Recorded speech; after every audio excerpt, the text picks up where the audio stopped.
네, 안녕하십니까. 다원교육에서 국어를 가르치고 있는 오경은 강사입니다. 오늘 저는 중대부고 1학년 국어 1학기 중간고사 총평을 맡게 되었는데요. 저희 중대부고 1학년 같은 경우에는 뒤에도 설명을 드리겠지만 목요일과 토요일반으로 나누어져 있습니다. 그래서 주 1회 수업이고요.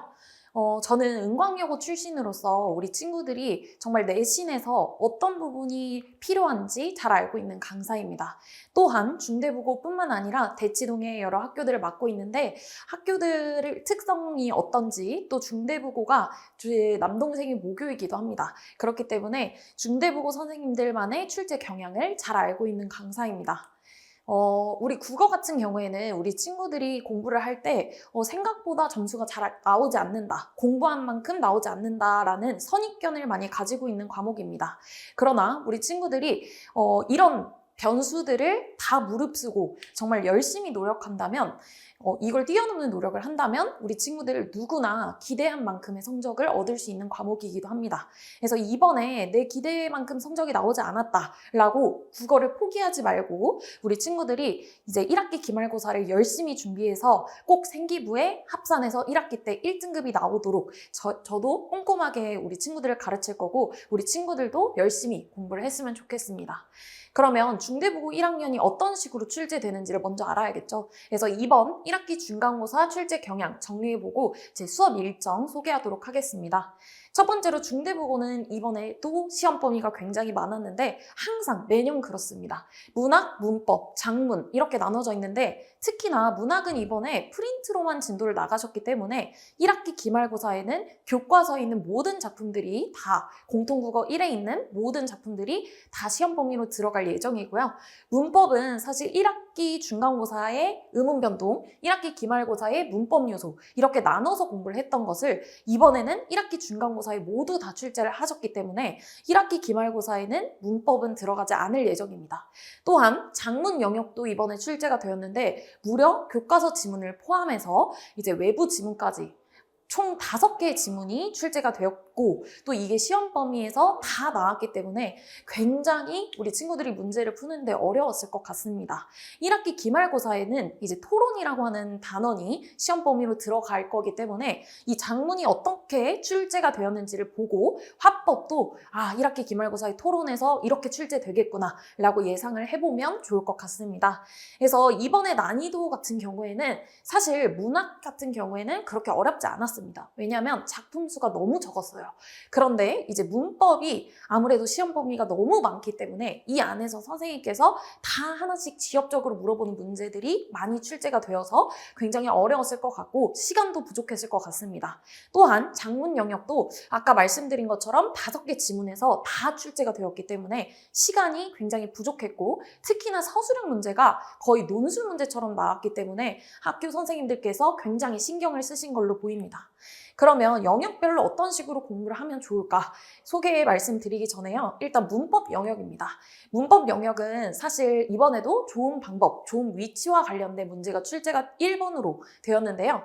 사실 중대부고는 항상 이렇게 좋은 방법, 좋은 위치를 문제를 냅니다. 의문 변동에서 이 문제가 항상 나온다는 것을 저는 알고 있었기 때문에 우리 친구들과 최근 5개년의 문제를 풀어보면서 제가 가장 강조했던 부분이기도 합니다.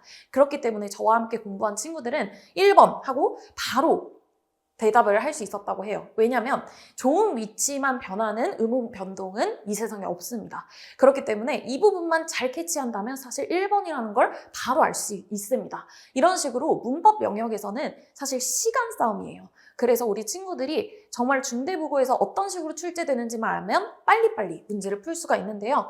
저는 이런 부분을 연습하기 위해서 제 교재에서도 좋은 위치, 좋은 방법에 관련된 문제를 20문제 이상 수록을 했습니다. 다음으로 2번 문제인데요. 2번 문제는 사실 수능 문제를 그대로 변형을 해서 가지고 오셨는데 이거를 좀 더 어렵게 바꾸셨어요, 심지어. 근데 사실 저와 함께 공부한 친구들은 저희는 수능 문제까지 같이 풀리거든요. 그래서 고1이라고 해서 고1 모의고사 기출만 푸는 것이 아니라 수능 문제까지 풀어봐야 하는 것이 중대부고의 내신 출제 경향입니다. 그래서 이렇게 수능 문제까지 변형을 하시기 때문에 우리 친구들도 혼자 공부하는 친구들도 수능 문제까지 꼼꼼하게 공부하는 것이 필요하고요. 특히나 이제 이번 시험 범위로 너무 많은 시험 범위가 들어가다 보니까 이번에는 사동 표현은 빼시고 피동 표현만 시험 범위 프린트로 나눠주셨어요. 그런데 사실은 우리 친구들이 사동 표현을 공부하지 않으면 이 문제도 굉장히 어렵게 느껴졌을 겁니다. 왜냐하면 피동 표현을 골라라 라는 문제였는데 1번과 5번의 선지가 사동 표현을 묻는 거였거든요. 그래서 저는 이 부분을 명확하게 알고 있었습니다. 선생님께서 피동 표현만 시험 범위로 내시더라도 사동 표현을 함께 섞어서 내실 거라는 걸 알고 있었기 때문에 제가 이 사동 표현에 대해서 교재에도 실었지만 문제로도 계속해서 변형해서 피동 표현이면 O, 피동 표현이 아니고 사동 표현이면 X 하시오 이런 식으로 계속 변형 문제를 냈기 때문에 우리 친구들이 쉽게 답인 2번 선지를 고를 수 있었습니다.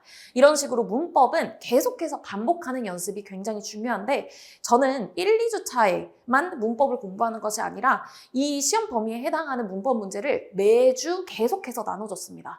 그래서 음운 변동에 관련된 문제 300문제 이상 또 문법 요소에 관련된 문제 300문제 이상을 풀었기 때문에 우리 친구들이 문법 영역에서 쉽게 문제를 다 맞을 수 있었고요.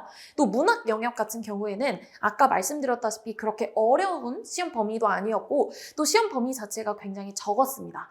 그렇지만 그 안에서 윤동주의 길과 새로운 길 각각 다른 프린트였는데 이 둘의 비교, 공통점과 차이점을 물어보는 문제가 출제가 역시나 되었는데 저는 이 부분도 무조건 나올 것 같다라고 생각을 해서 직접 모의고사에서 표로 우리 친구들에게 길과 새로운 길을 이제 공통점 차이점을 묻는 문제를 출제하기도 했습니다. 다음으로 이제 문학 프린트에 있는 모든 개념을 중대부고에서는 다 물어보기 때문에 사실 이 들레즈라는 학자의 그런 견해는 논문을 가지고 오셨습니다. 그렇기 때문에 우리 친구들이 이거 너무 어려운데 학교에서만 가르쳐주고 시험에서는 안 내지 않을까? 라고 많이 착오를 했지만 사실은 선생님께서 나눠주신 프린트는 모두 다 시험이 출제가 된다고 보시면 됩니다. 그렇기 때문에 저는 이 부분도 굉장히 꼼꼼하게 강조를 했던 기억이 나고요. 그래서 우리 친구들이 사실은 문학 같은 경우에는 프린트가 굉장히 중요한 그런 시험이었다라고 봐주시면 되겠습니다. 마지막으로 작문 영역은 서술형에서 굉장히 어렵게 나왔는데 사실 이 보기를 좀 자세히 보면 사실 묻는 문제가 그렇게 어렵진 않습니다. 까다롭지 않은 게 사실 A 문장이 이유와 근거 중에서 무엇에 해당하는지만 쓰면 되고 또 1, 2, 3, 자료 1, 2, 3 중에서 무엇이 가장 적절한지 이 부분만 고르면 됐거든요. 그렇기 때문에 우리 친구들이 그렇게 길게 쓰지 않아도 되는 문제여서 사실은 문제에 비해서 답은 굉장히 단촐했다. 그래서 우리 친구들이 단순하게 쓸 수 있었다라고 봐주시면 되겠습니다. 그리고 또한 이제 21번에서 22번 지문을 봐주시면 이제 가와 다는 선생님께서 주신 프린트였고요. 또 나는 아예 외부 지문이었지만 굉장히 짧았어요. 그리고 사실은 다에 있는 지문과 그렇게 크게 다르지 않았기 때문에 쉽게 또 친구들이 문제를 읽을 수 있었을 것 같고요. 또 이런 문제들도 융합해서 선생님들께서 내시기 때문에 사실 외부 지문도 그렇게 간과해서는 안 됩니다. 그래서 저는 우리 친구들과 외부 지문, 그 프린트에 있는 4개의 지문 모두 다 엄청나게 꼼꼼하게 제가 이렇게 직접 문제를 만들어서 하나하나 여기에 선지의 답이 왜 적절한지 적절하지 않은지를 고르는 그런 연습을 했고 또 오른쪽에 보시면 제가 이렇게 외부 지문도 나올 것 같다라는 예상을 해서 뭐 투표 지문에 대한 외부 지문을 가져온다든지 이렇게 여러 가지 지문을 풀면서 우리 친구들이 익숙해지도록 연습을 많이 했던 기억이 납니다. 그래서 사실 작문 영역 같은 경우에는 시험 범위가 좀 많았지만 이 안에서 물어보고 있는 것은 굉장히 쉬웠기 때문에 우리 친구들이 지문만 꼼꼼하게 읽었어도 학교 수업 시간에는 꼼꼼하게 다루지 않았어도 혼자 읽어보는 시간을 충분히 가졌더라면 문제를 쉽게 풀 수 있었을 것 같습니다.